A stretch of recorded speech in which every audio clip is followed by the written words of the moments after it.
Robert Downey Jr. being cast as Bruce Wayne at the time was seen as really weird, like Lindsay Lohan getting cast as Wonder Woman, but it ultimately paid off and is one of the best casting decisions ever made. He's so perfect as Bruce and even Batman. I usually don't like it when they make Joe Chill more than just a guy, but I kind of love the little irony that he was an employee at Wayne Enterprises, leading to Bruce shutting down the gun manufacturing wing. And I love the evolution, even just in this film, of his outfit, showing that Bruce does learn from his mistakes. Gwyneth Paltrow, I can't really say her last name too good, and she is a little crazy in real life, but she does a great job as Vicky Vale. Her and Bruce have perfect chemistry. Making Alfred an AI is really unique, and it does set him apart from Jarvis and Marvel.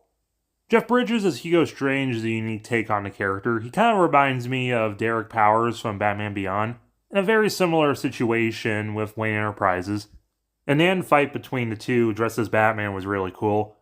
But I don't really like that they killed him off at the end because it feels a little waste of a character, which is gonna be sort of a trend in the DCCU. Not that many villains go to jail. This film popularized the post-credits scene with A. Waller starting the Justice League initiative. 2008's Martian Manhunter film, it's kind of... Edward Norton is a good actor, but I don't know, he just doesn't really bring the sauce to the character, if you know what I mean. Anyone else remember that 2003 Martian film? No? Me either.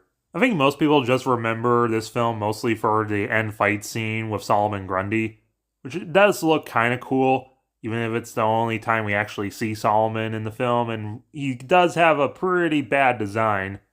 Luckily, they will finally remember he exists and give him a more comic book accurate design in the Miss Martian show. They made him a kryptonite experiment, which I think I really like because it interconnects the universe more. But I was upset they set up Hector Hammond just to completely forget about him for 20 years in Superman Brave New World. Batman 2 is a little bit worse than the first film, but it's still a very solid film. Mickey Rourke as Bane was pretty good. And I know Sam Rockwell's Joker was very controversial at the time, but I don't know, I kind of like him in this film. He's just kind of jokering around. Even though it is definitely weird that he's not appeared again since this film. This is our introduction of Don Cheadle as Duke Thomas's Signal, even though in the first film they definitely set him up as Robin, and with a different actor. Films just hate Robin, I don't know why. Then him and Bruce fighting together against the knockoff Bat Knights were really cool. Super unintentional, but that kid dressed like Batman in the crowd is Tom Holland before he played Bart Allen Flash. Jon Favreau plays a mix of Jim Gordon with Lucius Fox. He's okay in this film, but he gets a lot funnier later. It's cool seeing Waller again and the introduction of Scarlett Johansson as Wonder Woman, even though it sucks that she didn't get a movie until way later. That post-credit scene where we saw Aquaman's trident was insane at the time. I think everyone can agree that Chris Hemsworth is literally perfect for Aquaman, but his solo films tend to be a mix of some of the worst or some of the best. The first film isn't bad, but I do think it's probably my least favorite after Martian Manhunter. But again, Chris is great in the role, and I like seeing him get humbled throughout the film. Tom Hiddleston as Orm, Ocean Master, is the best thing in the entire DCCU. Natalie Portman as Mara is really good, but she's not going to be around a lot because of some behind-the-scenes bullshit. They did do some perfect casting for some of Aquaman's friends, but it's they're so offensively underutilized, why even bother? Idris Elba as Volko was pretty cool and will get cooler later. Also, Jeremy Renner's Green Arrow appeared in this film. But I think my favorite in Phase 1 next to the original Batman has to be Superman Man of Tomorrow. He's just such a perfect Clark Kent. And I know, especially when this movie was released, a lot of people were joking about how he once played Negative Man in the old Doom Patrol films, but come on, move on. And I do love seeing his transformation and origin throughout the film. The comic book accurate propaganda suit was great. And the unique World War II setting definitely throws back to the old comics. Haley Atwell as Lois Lane was pretty iconic. Her dad, played by Tommy Lee Jones, was in this film. But But I love the setup of Jimmy Olsen in this film and his connection with Clark. Him as Guardian fighting with Superman was really cool. Hugo Weaving does a great job as General Zod. I like the detail that the Phantom Zone projector cube thing he has was his ultimate downfall. Ultra Humanite is in this film before they became the Ultra Humanite. And I like the twist ending of Clark was trapped in the Phantom Zone for 70 years and now he's in modern times. Which ultimately finally leads into the Justice League film, which is definitely one of the best and most iconic superhero films ever. It was so cool seeing Tom Hiddleston return as Orm and get the proper helmet. He's teaming up with Starro because he was the villain in the first Justice League comic. The invasion of New York is one of the coolest looking action scenes just ever. This is our introduction of Mark Ruffalo as Martian Manhunter, and he definitely is the best of the three actors who played him. I don't know really what else to say. There's really nothing wrong with this film, other than it's kind of weird Signal wasn't in here more. Nothing really much else to say, but that Darkseid reveal at the end, though. And before he reappeared in the Legion of Superheroes film, everyone definitely thought he was General Zod. Batman 3 is a very controversial and mixed bag film. Like, Robert Downey Jr. is probably at his absolute best in this film, having very realistic mental breakdowns because of his experiences in Justice League and losing everything in this film. Ben Kingsley at first is literally perfect as Ra's al Ghul, but then they do this whole twist that he's not actually Ra's al Ghul and he's actually just a figurehead, and it's so dumb. I compared Jeff Bridges' take on Hugo Strange to Derek Powers, but Guy Pearson actually as Derek Powers does a pretty decent job at first, and I like his connections to Bruce when they were younger. But then that whole I am Ra's al Ghul thing, no. They tried fixing it with Nightwing and the League of Shadows, but it's just, meh. The whole Red Kryptonite thing was pretty interesting, even if it mostly just faded away from the films and became a big thing in the Agents of Argus show that kind of just did its own thing. It was cool seeing Vicky kicking ass, even if her Red Kryptonite thing just sort of also faded away. I don't like the Batman armor in this film. The colors are just, no. Duke Thomas, for whatever reason, wears the Red X armor in this film, and I don't know why, because he just returns to being Signal later. I think they were trying to set up like an Injustice League thing and someone will have stole the armor, but I don't know. Terry McGinnis is in this film, and I like his interactions with Bruce, but it feels like they sort of just forgot about him. He does show up in Endgame, but I don't know, I think they were trying to set up something and just forgot about it. The whole end fight when Bruce unleashes the Bat Knights was super epic. But then the ending itself is kind of weird because Bruce has them all detonated and he burns the cowl, and it's kind of implied that he's going to retire with Vicky, but he doesn't. Aquaman the Dark Sea is actually one of the only handful of DCCU films that I can actually say is bad. We barely even see the Dark Sea, the poster is hilariously a ripoff of Batman 3. Nothing really happens. Eclipso is in this film, I think. He's such a wasted character and a waste of Christopher Eccleston, who chose to be in this rather than the anniversary for Red Dwarf. But Orm is still awesome and steals the show in this. Definitely a rocky start to this phase, but Superman Bloodsport is amazing. It's a nice introduction of Anthony Mackie as Steel. And it's a very unique take on Bloodsport. The twist that he was Jimmy Olsen was great, making him kind of a mix of Red Hood and a Court of Owl's Talon. Especially that twist revealed by Ultra Humanite. The World Security Council that Waller was working for was secretly the Light, the secret shadow government that's been secretly pushing humanity to try and be better with Project Cadmus, using agents like Bloodsport to take out their enemies because of the threats of Zod and Superman, and they've infiltrated Argus. They're also a little bit like the Court of Owls, and we even got to see Superman fight a Talon, which was super cool. All these films are funny, but I definitely like the joke where they mentioned that Superman needs to catch up on stuff and had a big list, including Star Trek/Wars. It's funny in that actors multiple roles kind of sense, because the person who plays Waller played a captain in those Star Trek prequels. Also, KG Beast is in this film, without his armor. James Gunn's Legion of Superheroes was a very, unknown, bizarre pick to adapt. which ultimately really paid off. They even poked fun of this in the film when someone asked who Chris Pratt was, and he said, Mon-El, Superboy. Who? I know Chris Pratt's a super weirdo in real life and a definite meme, but he does a good job in the role. The whole film's about family, and each of them reflect this, like with Superboy not knowing his dad and his mom for a very short period before he was picked up by space pirates. You know, a little subtle thing because he hasn't been exposed to that much yellow sun. Throughout the film, you do see him transform the more he gets it when he's actually on planets, which is something they more explain in the next film. Zoe Saldana, or how you pronounce her last name, sorry, is a pretty good Saturn girl.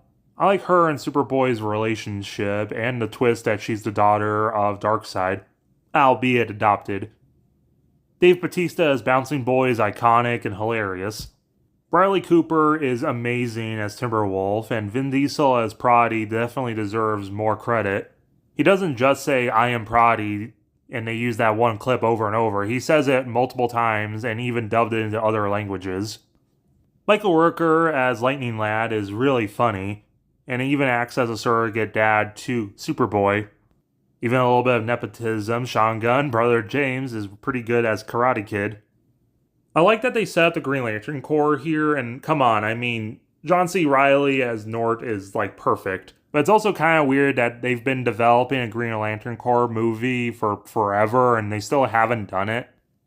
Benicio del Toro as Metron's perfect. His big collection of stuff is full of really cool Easter eggs. And importantly, he does set up what the anti-life equation is, and how it's a theoretical equation of parts that can make someone conquer life, and it's been split into different pieces, as seen in the Black Trident in Aquaman Dark Sea. Pursuiter is kind of a mix of Pursuiter and Steppenwolf from the comics, and he's sort of just there. Karen Gillan is great as Grail. I love seeing her, Saturn Girl, and even Darkseid later interact. It might just be a cameo, but this is importantly our second time seeing Darkseid played now actually by Josh Brolin. Might be there for a little time, but that cameo is very important to set him up for the rest of the series. Also, the soundtrack's awesome. Justice League Infinite Crisis is kind of worst of all the Justice League films, but I wouldn't say it's outright bad. The whole battle in the snow is really cool, pun not intended, but then Dr. Light's just sort of there and doesn't really do anything. The big reveal due to Batman's experiences and paranoia because of Batman 3 and Justice League, he set up a whole contingency plan and created Brother Eye. With Martian Manhunter helping create the Brother Eye satellite rather than Ray Palmer is kind of weird. And I almost like Brother Eye as a villain, but there's just a little bit of weirdness to it. Like, I'm not thrilled with this final design of him. And he starts off pretty intimidating, even with the whole Pinocchio theme. But then they just make him a little too jokey, which just feels wrong. Even jokingly saying sorry after he cuts off Weapon Master's arm. I guess it was cool that he set up Weapon Master before the Bwana Beast movie. And I like that they connected Brother Eye to the AI Alfred. Always love the just real friend dialogue in these films. Especially that scene where they're all sitting around and having like a whole thing with Oreos. And Martian Manhunter's like really crazy about chocolate. Which ends up playing into later when Raven's messing with his head. And that whole fight when Martian Manhunter's rampaging and Batman uses the Thrasher suit's just awesome. It's been a little bit of a thing, but they definitely are pushing a Wonder Woman, Martian Manhunter thing, and I kind of think it's cute. There's our introduction of Red Tornado, being created from Ultron with a piece of the anti-life equation to be like the perfect being. It's played by the same guy who voices Alfred, which is cool. And I think he does a great job and is honestly probably one of the best adaptations of the character. We also have the introduction of Wally West as Kid Flash and Raven. Due to a bunch of behind-the-scene bullshit dealings with Sony and the Teen Titans, they can only get these two, and they've kind of like reinvented them to be kryptonite experiments. It's fine, both actors do a great job, but I hate that they just killed off Wally West, and in the asinine way of he got shot despite earlier in the film moving bullets in his super speed. The League takes refuge in Connor Hawke's home, and he's got a wife and kids, which as a kid I thought was super boring, but as I grow up, I see it's grounding him as the just normal guy of the team. among gods. The most important thing this film does is set up basically the rest of the franchise. Like that part where Clark is upset with Bruce and he rips that tree in half. Or at the end when Martian Manhunter is trapped out in space on the Brother Eye satellite. Or at the end when Brother Eye is pulling a Brainiac and tries stealing Vladivov and bottling it so he can create more Brother Eye bots is going to be incredibly important for the rest of the series. Then at the end, they finally get the Hall of Justice, and there's that one cool bit with Steel, Signal, Raven, and Red Tornado. And Clark very nearly says, "Justice League, action."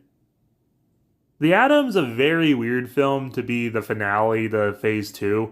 I wouldn't say it's a bad film, but it feels like they skipped over the character for 2 phases, and they were like, wait. Paul Rudd plays a kind of a mix between both second and third Atoms. He's mostly inspired by Ryan, but he ends up stealing the suit like Atom. And it's more designed after the third suit. But I really like Ryan Croy's interactions with his daughter. It's really cute. Ray Palmer is in the film in a unique way, creating the suit forever ago, but he hates Waller, and he's still kind of a mentor to Ryan. Jean Lauren is not in this film, but they definitely set her up for the next film. Buckeye Bandit is in this film, and he's got a cool suit, but I don't know. Bertram Lavarne is kind of an okay villain that ends up being way sillier later. It's cool that we got a cameo from Steel, but the funniest and best character in the film is Ryan's crew, especially Lewis, who steals the entire show. Being so damn funny. Superman Kingdom Come is not just one of the best films in the DC cinematic universe, it's probably one of the best films of the 2010s. And the lead up to it was just like the hypest thing in the universe. Like originally they jokingly pretended it's going to be Superman Cobra Cult, but don't worry any Lord Naga fans out there, we're going to eventually see him in Superman Brave New World. The film's essentially Justice League 2.5, and what makes it work so well is we have seen all of them work well together before and reestablished in this film. Seen them deal with KGBs from Superman Bloodsport, and he actually has the armor now, and he looks really cool, and it's like kryptonite in the hand so he can beat up Superman, and up there it goes. This directly leads into General Secretary Wade Ellings making his first reappearance since the Martian Manhunter movie and last appearance of his original actor, hitting them with the Vladivov Accord, named after Yav from OMAC, saying they have to register with the UN. Clark starts wearing a black version of the Superman shield in solidarity for all the civilian casualties, but he also rejects registration, while Bruce agrees with it because, well, remember, he's kind of paranoid and he made OMAC and all that. It's kind of weird that A. Waller is not in this film. He starts setting up Raven and Red Tornado's relationship for the emotional impact where she and Connor Hawke have to escape the Hall of Justice. But then Bruce learns from mistakes of KGBs and makes a better kryptonite enhanced armor. Ryan Choi joins the League right at the worst possible time. The big reveal of Bwana Beast was crazy at the time. But it has nothing in comparison to in the trailers where Bruce says, "Under ruse," and then we see a speed line and it's like, what? And then suddenly, hi everybody, Tom Holland as Bart Allen, the Flash, holding Superman's cape. We were so excited, we shit our pants. Literally, shit came out our asses and we rocketed through the roof. Which of course led to the big airport battle, which, yeah, is really cool and stuff. And then when Atom became Atom Smasher and grew giant. But it's not just spectacle and oohs and ahs, because they do have emotional stuff, like when Duke in the Batwing suit is flying and Red Tornado knocks him out of the sky. You feel Bruce's pain that Duke Thomas, his best friend, almost died. Or when it's revealed that Jimmy Olsen's Bloodsport, when he was still an assassin under the control of the Light, he was the one who actually shot Thomas and Martha Wayne with a Wayne Tech weapon, and framed the executive Joe Luigi Chill. And yeah, it's cool seeing the callback to when Clark was getting picked on as a kid, and then him and Jimmy tag teaming Bruce. It's one of the coolest scenes in the entire franchise. But you still feel the emotion of these used to be friends, and their relationship completely crumbled. And then Lex Luthor is the twist mastermind of the film.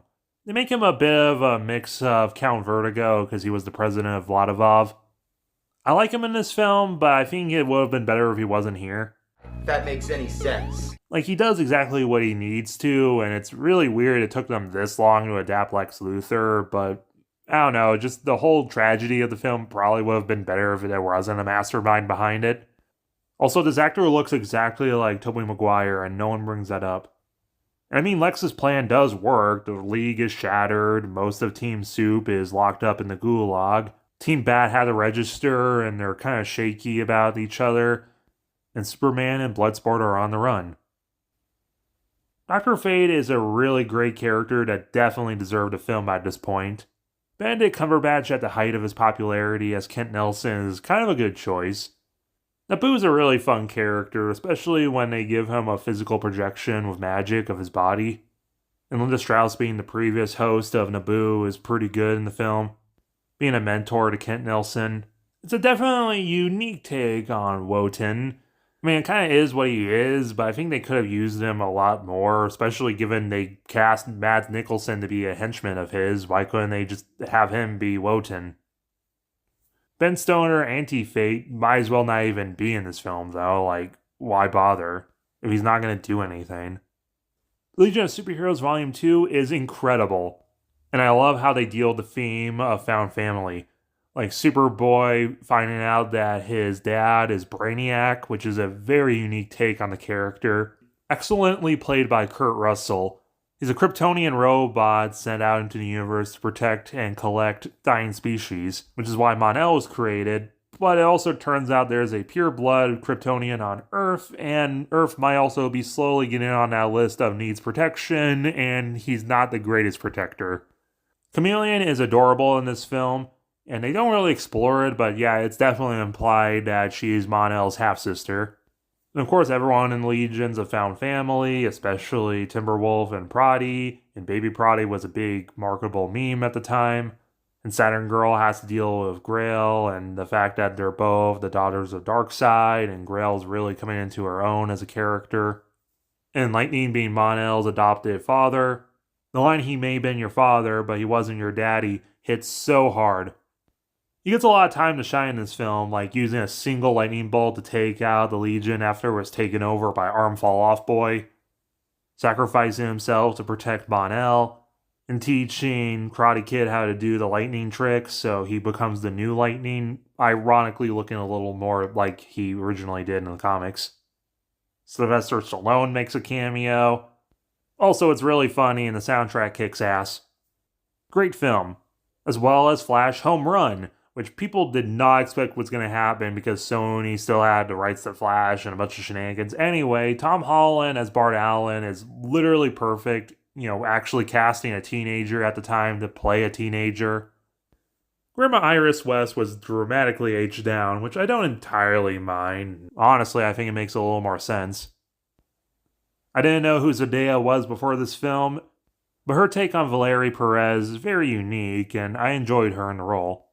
Cisco's more of a Barry Allen character, but, a lot of adaptations just kind of merge all the Flashes, and I do think he works for the film. A lot of people didn't like Bart becoming basically a Robin in all but name because movies are scared of adapting Robin for Bruce. But I like it because it's just different. Especially what happened to Duke Thomas. Of course, Bruce is a little paranoid about what's going to happen to Bart. Also, his suit in this is directly inspired by the Absolute Batman suit, which is one of my absolute favorites. And speaking of, 80s Batman himself, Michael Keaton, has returned to comic book films as Kite Man. Hell yeah! He does a great job in this film, and I really like his backstory of being a part of the cleanup crew and then getting laid off. Is just realistic. And him being the father of Liz and choosing to keep Bart's identity secret, it just works. Top is certainly in this film. Daniel Glover makes a brief cameo, which is fun because he was very close to playing the Flash in the Scarlet Speedster films before Garfield, and he did directly inspire the creation of Ace West from the comics, who Glover in this film sort of kind of implies exist in the universe, but they never really go back to this. Just like the end reveal of the Savitar. I love Bart's homemade Flash suit. It just looks perfect for something homemade. And then his first suit is also really cool, but I am not a fan of his final Batman suit because, this suit looks really cool in the comics. Honestly, one of my favorites, if not the favorite. but they just add too much color and detail to it when I like that it's just the two-tone. Jon Favreau as Jim Gordon with more of a Lucius Fox role has been around since Batman 2, but this is the film that really gets him going as a character. He's so funny playing off of Bart. Aquaman Aqualabeth finally breaks the streak that the Aquaman films are the worst of their phases, and this film also is great. Orm is perfect as always, and I love his interactions with Arthur. Idris Elba's Vulko is definitely giving his all in this film. And I guess Arthur and Mira broke up off screen.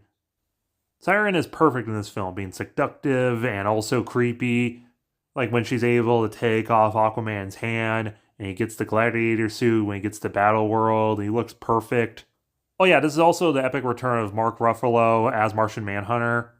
This film is also kind of an adaptation of World War Mars because of weird copyright laws around Martian Manhunter at the time. So they adapt characters like Block, who is so damn funny in this film, and Prometheus owning all Battle World. Jeff Goldblum is giving his all Jeff Goldblum-isms in this film, and it is perfect. Tula is also on Battle World, and she has some cringy dialogue, but I also really like this character. Her, Aquaman, Orm, and Martian Manhunter form the Justice Society, which is different, completely original.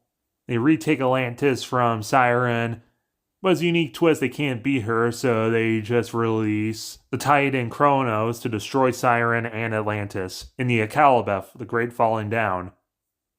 The Atlanteans escape into space just to run right into Darkseid. But before that, the B'wana Beast movie, which I feel, it kind of, well, the rest of the phase is just so mind-blowingly amazing. This 8 out of 10 film kind of falls a little short. But that doesn't mean that it's bad. It's still 8 out of 10. The highlight scene, Berdunia, is gorgeous. From the Afrofuturism to just the fact that all the different tribes are unique and different from each other with unique dresses and culture, I love it to bits. When a lot of the time in Western media, Africa is seen as just a monoculture and very primitive, it's great to see the level of detail they went for this film, as well as showing the parlance of life, finally setting up the mystical side of the DC Universe, which was sorely lacking in the series. Chadwick Boseman does a great performance as Dominic Mbawe. Not entirely a fan of them retiring the character after his tragic early death, though. But it does show that they do respect and care about this character. It's a fun twist that his sister is Vixen, setting her up for her own film. And then the main villain, Aku Kawisi, anti-colonial message and wanting a better world, even if he wants to burn it down and start again, does resonate, and he is killed off at the end, but even the film realizes he is kind of right. So after Dominic reconnects to the Red and the Parliaments of Life and a big CGI fight, he becomes president again, inspired by him. Andy Serkis as Weapon Master is fine in the film. Justice League Darkseid War is one of the best superhero films ever. It might not have that much to do with the comics, but it definitely works. Picking up right at the end of Aquaman Aqualabeth, we finally get to have Darkseid, played by Josh Brolin, in full action, tanking the Phantom Zone projector and merging it with his killer glove. Josh Brolin's awesome voice fits the role so perfectly. And this movie's pretty ballsy even at the beginning with the death of Orm and Vulko. And even showing one of the strongest members of the League, Martian Manhunter, getting completely walloped by Darkseid and tossed back to Earth. He calls Bruce, and he's already landed in Ken Elson's mansion. And Nabu explains Darkseid is a new god, and at the creation of the universe, some of the most important things in life were created, including the emotional spectrum that makes up life. And Darkseid and the new gods of Apocalypse want to eclipse this light by using something even worse, an anti-life equation, by using all the MacGuffins from the last couple of films to eclipse the light. The Phantom Zone projector, an orange lantern ring, Eclipso's black diamond, the Helm of Fate, the orb from Legion of Superheroes, and the Scepter of Starro, which is currently merged with Red Tornado. Also, canonically, Ben & Jerry's has a Batman and Martian Manhunter flavor. That's funny. Then Steppenwolf attacks, and Bruce gets to show off his super slick new outfit. And yet again, Bruce learns from his mistakes because when Bart is pulled into space and he's on the outside, the Impulse suit has an oxygen tank in it. Chris Evans returns and he's in the full black Superman outfit with the beard. It's just so cool seeing everyone meet back up, including the Legion of Superheroes who finally meet up with the team. And this is the point when Mon-El becomes Valar and not just trying to set himself apart. Speaking of, Saturn Girl gets kidnapped by her dad. Inside the Phantom Zone, we finally see Lord Zod again. He's become the guardian of the Orange Power Battery. It's such a stressful job, he changed actors. To prove that he's worthy enough of the greed, he reluctantly kills Saturn Girl, showing that Darkseid will do anything for his goals. Dr. Fate, Batman, and the Flash meet up with the Legion. And it's kind of funny seeing Mon-El just fangirling about Superman.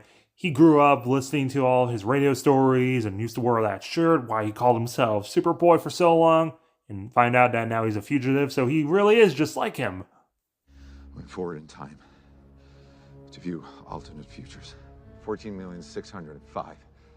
How many did we win? 5. Darkseid's goals from the comics have been changed kind of for the better. That he wants to halve the population of the galaxy to combat overpopulation, including all of New Genesis, in a very Darwinist way. Aquaman, Timberwolf, and Team Prodi make it back to Earth to help out, with Aquaman having a new bionic hand that was up Timberwolf's ass. Bruce, Bart, and Ken stay with the Legion to fight Darkseid on Apocalypse, as the rest are fighting on Earth. The Battle of Berdunia against all the parademons, with John wearing the Thrasher suit from Kingdom Come to protect him, is just so cool. As well as the fight on Apocalypse, which goes really well until Mon-El starts freaking out at the death of Saturn Girl.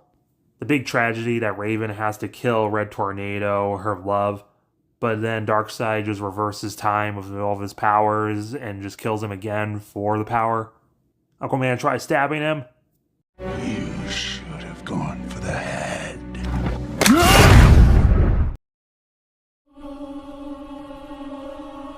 Daughter? Did you do it? Yes. What did it cost? Everything. So yeah, Darkseid wins, which is an incredibly ballsy move. Doesn't even have to cast including characters Disney fought to have, like Raven and even the Flash. I don't feel so good.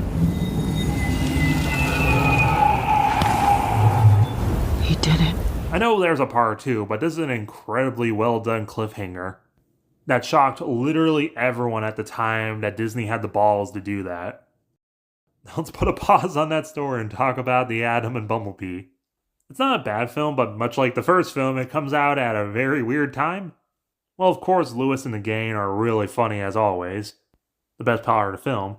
Meanwhile, Ryan's under house arrest from the events of Kingdom Come, placed there by Stephen Shin. But Ray Palmer and Karen Duncan take him anyway to build a microverse thing so they can rescue Ray's wife, Jean Lauren, who was trapped there for so many years, and given the ending to the original Atom, Ryan's been seeing visions of her. It's really cool that Karen finally got to have her suit. It looks perfect. A pre-Skyrim Walter Goggin is in this film, so he's pretty famous, so you can just accept that he's that big head guy that's in everything, but you can't remember his name. And he wants to steal the microverse projector thing, and he uses Ratcatcher to do it, because there's not that many of the Atom villains, so they kind of had to borrow one from Batman. They meet up with Ray's former partner, Lawrence Fishburne, as Al Rothstein, the Atom Smasher. He's probably too good of an actor for this role. But I really like that they turn it around, that he's not just some betrayer, that he actually wants to help Ratcatcher because Ray kind of screwed over her dad. They eventually get Jean and help Ratcatcher, and her and Al are on the run. And in the post-credits, the reason why we didn't see Ryan in the last film is because he's trapped in the microverse as everyone else was dusted. Brie Larson's Mary Marvel Shazam movie is very controversial because, women! It's definitely not a great film, and honestly, Brie Larson's not a bad actress. I've definitely seen her work in other films. But all these other actors in these films have these larger-than-life glow to them that Brie just doesn't. She definitely works better when she's playing off other people than just by herself, which kind of also works for the character. The film significantly improves when we meet up with Waller, and the film kind of becomes a buddy cop with them too. Also, this movie is set in the 90s, and we finally, after all this build-up, what does the A in A. Waller stand for? And it's just Amanda. Ha ha, it's a guy with a girl's name. Also, Coulson lives. You would have known that if you watched the not really canon Agents of Argus show. Mary and Waller have great interactions with each other.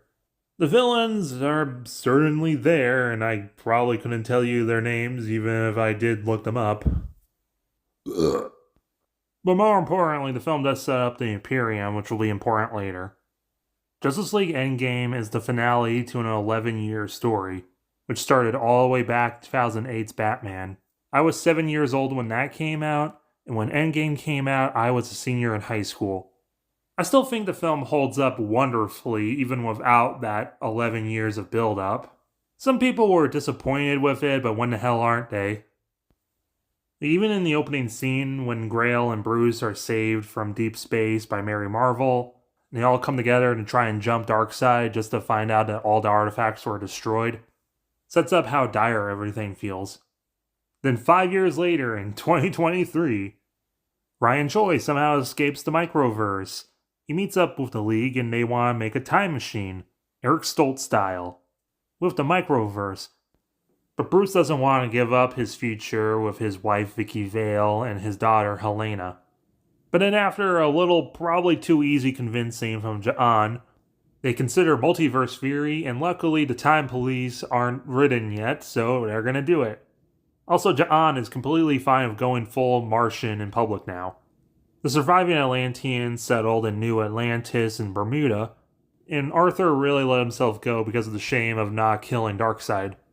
It is a little sus that they treat his trauma as such a joke, but I would be lying if I didn't laugh. Block and Forager, remember they exist. Thanks for not helping out in the first part.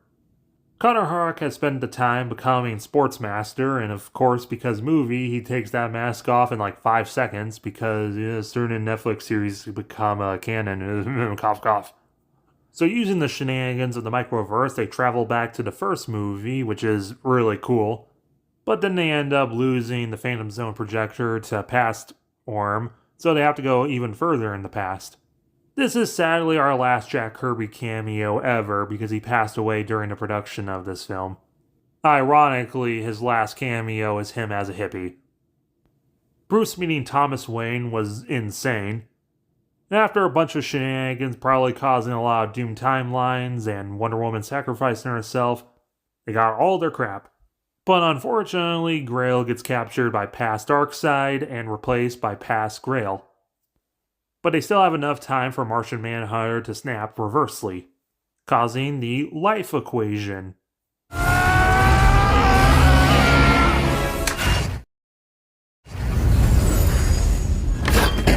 But past Darkseid makes it into the future and completely levels the Hall of Justice. Grail kills past Grail before it gets too confusing, but then it looks dire because a whole army of parademons and all Darkseid's Apocalypse pals show up. But then just then, a bunch of portals open and every character humanly possible shows up to help out the Justice League. And then finally, Clark says, "Justice League, action!" And we get one of the coolest climaxes ever. Everyone gets a little bit of time to shine and work off each other. We even see Vicky Vale getting her own batsuit. Oh no, Darkseid gets the Killing Glove back. I am inevitable. I am vengeance.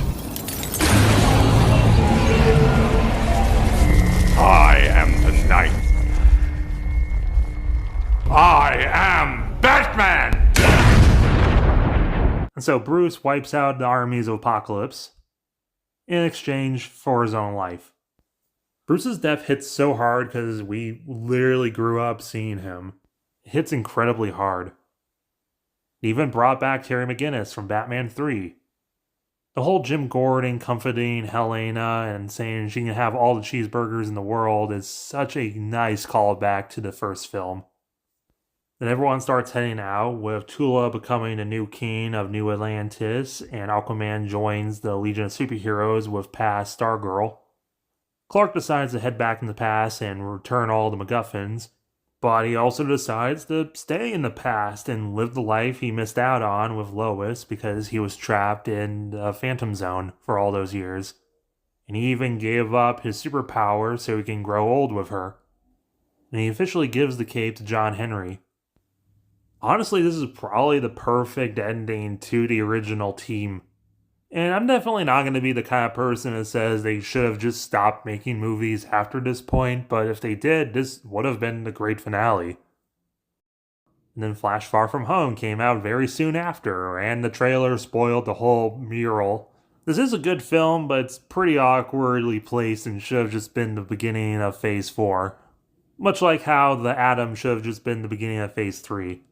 Bar Allen dealing with the effects of the snap and trying to be a more independent hero from Batman is really well handled in this film.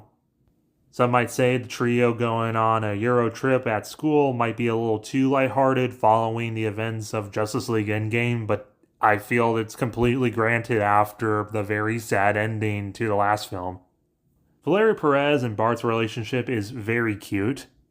Of course, we can't go anywhere without there being supervillains, so we have the Elementals attacking. And Jake Gyllenhaal, who almost played Barry Allen back in the Sam Raimi times, is now playing Abracadabra. He claims to be a hero from another dimension, but in reality, he is in fact a leader of a bunch of disgruntled employees of Wayne Enterprises, which makes him, plus the costume, one of the most accurate adaptations of the characters in these films. He's a big fat phony. A lot of people were upset that the Elementals were also just robot illusions built by Abracadabra, which I guess it would have been cool if they were the real ones, but still. I think it is a unique idea that he is faking just to look cool. But then also Abracadabra frames Bart with AI and just doxes his identity, even though the Vladivostok Accord should have leaked it anyway. Also, J.K. Simmons returns as Harrison Wells, which is awesome. Let me know your guys' opinions down below. Hitting that like button and subscribing is very appreciated.